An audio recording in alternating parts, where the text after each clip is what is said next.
नमस्कार, मैं एम.के. पांडे, हमारी धारणा पर आपका स्वागत है।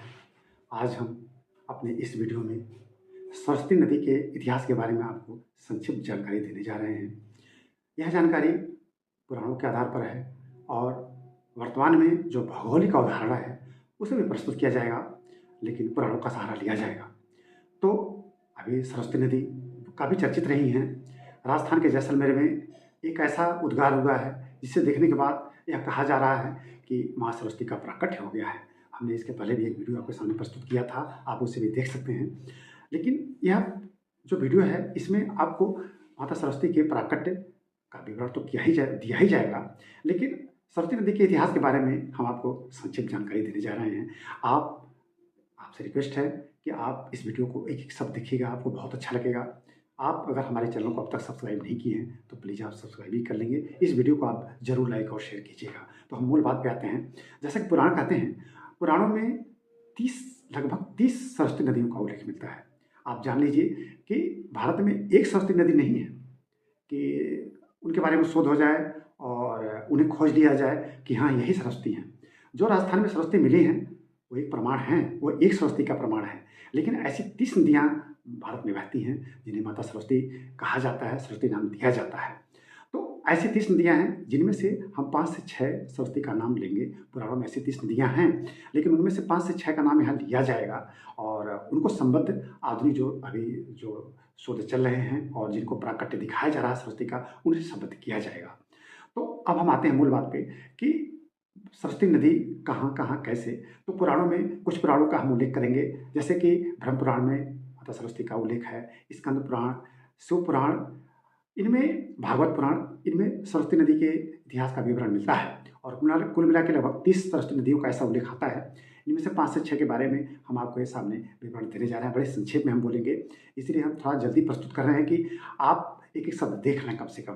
तो सबसे पहले हम आते हैं, ब्रह्मा जी ने जब पुष्कर में यज्ञ किया था, तो ब्रह्मा जी की सहायता के लिए माता सरस्वती नदी के रूप में प्रकट हुई और वहाँ उन्हें सुप्रभा कहा गया। तो एक सरस्वती जो पुष्कर में प्रकट हुई, वहाँ उन्हें सुप्रभा कहा गया। इसी तरह से जब नैमिषारण्य में 88,000 ऋषि महर्षि पुराणों पर कथा वार्ता कर रहे थे, पुराणों का श्रवण चल रहा था, वहाँ भी माता सरस्वती उन ऋषियों की सहायता के लिए प्रकट हुई। वहाँ उन्हें कांचनाक्षी कहा गया। वहाँ यानी नैमिषारण्य में उन्हें कांचनाक्षी कहा गया और वहाँ सरस्वती नदी गोमती में जाके मिल जाती है। अब इसके बाद कुरुक्षेत्र में जब महात्मा कुरु तपस्या कर रहे थे, महात्मा कुरु तपस्या कर रहे थे, तो उनकी सहायता के लिए भी माता सरस्वती प्रकट हुई। वहाँ उन्हें सुरेणु कहा गया, यानी महाराज गुरु की सहायता के लिए गुरु की सहायता के लिए माता सरस्वती प्रकट हुई, वहाँ उन्हें सुरेणु कहा गया। अब इसके बाद आगे हम चलेंगे तो प्रयागराज, सबसे खास तो प्रयागराज है।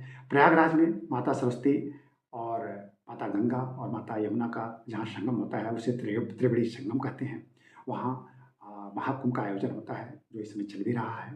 तो ऐसा माना जाता है कि जो इस समय सरस्वती नदी दिखती नहीं है, वो किले के नीचे से होकर प्रवाहित होती हैं। वहाँ भी ऋषि महर्षियों ने यज्ञ किया था और वहाँ सरस्वती प्रकट हुई और वहाँ त्रिवेणी संगम पर वो मिलती है, माता गंगा और सरस्वती थे, तो वहाँ भी वहाँ है।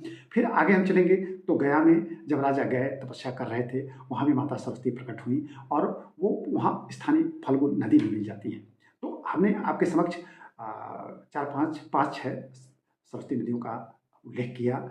ऐसे 30 नदियों का उल्लेख मिलता है पुराणों में। ठीक, अब हाल ही में आपने न्यूज़ में देखा होगा, हमने वीडियो भी प्रस्तुत किया था। आप चाहें तो इसके बाद वो वीडियो देख भी सकते हैं, हमारे चैनल पर सब्सक्राइब करके आप देख सकते हैं इस वीडियो को, कि जैसलमेर में एक घटना घटी। एक बोरिंग हो रही थी, ट्यूबवेल की खुदाई हो रही थी, तो बहुत तेज़ी से अंदर का जल प्रवाह बाहर प्रकट हुआ और जिस मशीन से ड्रिल की जा रही थी, वो मशीन तक उस गड्ढे में समा गए और बहुत दिनों तक वो ऐसे प्रवाह निकलता रहा। अभी भी थोड़ा बहुत पानी निकल रहा है और अनुमान लगाया गया कि वहाँ सरस्वती नदी का प्रवाह कभी था, जो आंतरिक हो गया है और सरस्वती नदी प्रकट हो भी गई है। हमने वीडियो में प्रस्तुत किया है। अब है ऐसा सही है कि गलत, लेकिन उसे देखने के बाद और ऐसी कई इस तरह की घटनाएँ पहले भी हो चुकी हैं, उन्हें देखने के बाद ऐसा प्रतीत होता है कि हो ना हो, वो वहाँ बहने वाली सरस्वती हों। अब उस सरस्वती नदी को किससे संबद्ध किया जाता है, हम आगे आपको विवरण देंगे। सबसे पहले वो जो प्राकट्य हुआ था, हम उसका थोड़ा विवरण जान लेते हैं और राजस्थान में कैसे सरस्वती का प्रवाह है, थोड़ा उसके बारे में जान लेते हैं। तो आप एक रेखा चित्र के माध्यम से इसे आप समझने की कोशिश कीजिएगा, जिसे हम प्रस्तुत करने जा रहे हैं। आप यहाँ देख सकते हैं सरस्वती नदी को यहाँ दर्शाया जा रहा है और यह रेखा चित्र जो आपके सामने प्रस्तुत है, यहाँ सरस्वती नदी का प्रवाह दिखाया गया है। आप यहाँ यहाँ से देखें, यहाँ से डॉट डॉट ये जो पूरा का पूरा नदी बेसिन दिखाया जा रहा है, ये पूरा का पूरा ये नदी बेसिन, ये सरस्वती नदी बेसिन ही दिखाया जा रहा है।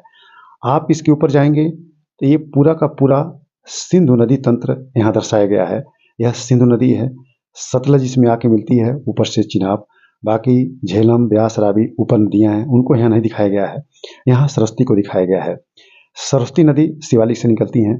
जैसा कि यहाँ आप देखिए, सरस्वती नदी का उद्गम सिरमौर अम्बाला, यानी वर्तमान में हरियाणा के अम्बाला के सिरमौर से इसका उद्गम, जो वर्तमान में इसे हम घग्गर नाम से जानते हैं, शिवालिक के ढलानों से यह नदी निकलती है।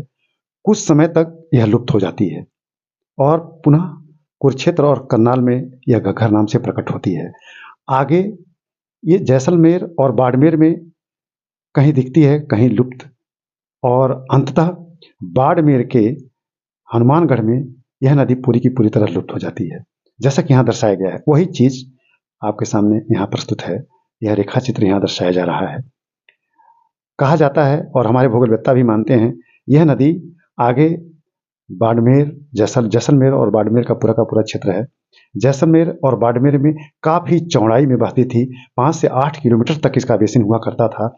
और सतलज ये सिंधु में ना मिल के ये सतलज इसी सरस्वती नदी में मिल जाती थी और सरस्वती नदी सतलज का पानी लेकर यहाँ कच्छ के रण से होती हुई अरब सागर में जाके सतलज ये सरस्वती नदी गिर जाती थी। तो आप समझ सकते हैं कि यह कितनी लंबी चौड़ी नदी थी। लगभग 11वीं सदी तक यह नदी अस्तित्व में रही। कोई टेक्टोनिक घटना हुई और फिर ऐसी उथल पुथल हुई कि यह नदी यहाँ लुप्त हो गई और इसका प्रवाह भूगर्भ में चला गया।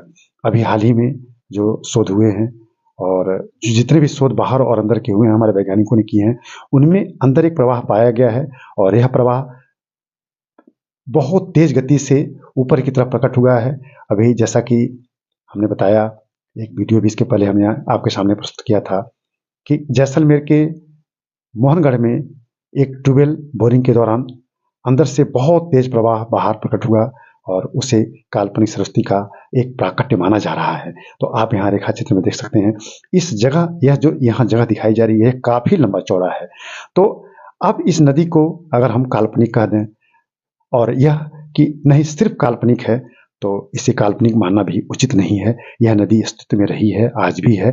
टेक्टोनिक घटना थी, आज लुप्त हो गई है, लेकिन शोध आगे बढ़ रहे हैं और अभी जो मोहनगढ़ की घटना है इसे सिद्ध कर देती है।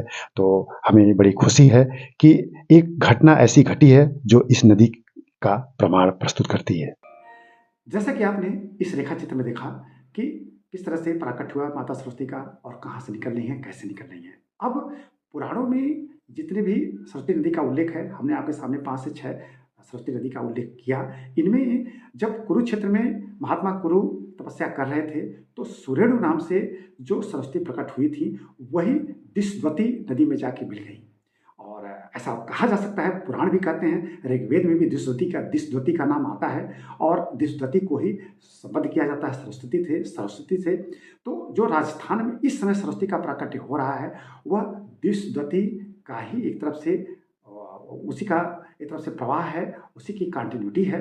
और उनमें जो पौराणिक सरस्वती मिल रही हैं, वो सुरेणु हैं, जो महाराज या महात्मा कुरु के तपस्या के दौरान जो माता सरस्वती प्रकट हुई थी। अब बात यहाँ आती है, माता सरस्वती प्रकट हुई। माता सरस्वती 30 जगह प्रकट हुई और 30 जगह माता सरस्वती के रूप में नदी का उल्लेख मिलता है। तो हम दोनों तरह से देख सकते हैं, भौतिक रूप से भी देख सकते हैं, इसको आध्यात्मिक रूप से भी देख सकते हैं। जहाँ ज्ञानार्जन की बात आती है और पठन पाठन की बात आती है, वहाँ सरस्वती का नाम आता है और ये ज्ञान की देवी है। तो ज्ञान की धारा बहती है। तो अगर हम आध्यात्मिक दृष्टि से देखें तो ये ज्ञान की धारा है और ज्ञान की धारा भारत तो ज्ञान की धारा की भूमि है, आध्यात्मिक भूमि है। तो ऐसी ज्ञान की धारा केवल राजस्थान ही नहीं पूरे भारत में बहती हैं और माता सरस्वती भारत में 30 जगह प्रवाहित होती हैं। हमारे लिए गर्व की बात है, हम माता सरस्वती को प्रणाम करते हैं, हमारी ज्ञान की देवी हैं। हम सब में विद्यमान रहें, हम सब की जीवा हमारे अंदर निवास करें कि सबको ज्ञान दें, पूरे विश्व को ज्ञान दें। हमें विश्वास है कि आपको यह वीडियो जरूर पसंद आया होगा और इस वीडियो को आप एक एक सब देखिएगा। हमारे इस वीडियो को लाइक और शेयर कीजिएगा। हमारे चैनल को अगर आपने अब तक सब्सक्राइब नहीं किया है तो प्लीज़ आप सब्सक्राइब भी कर लेंगे। इस वीडियो को हम यहीं बंद करते हैं। धन्यवाद।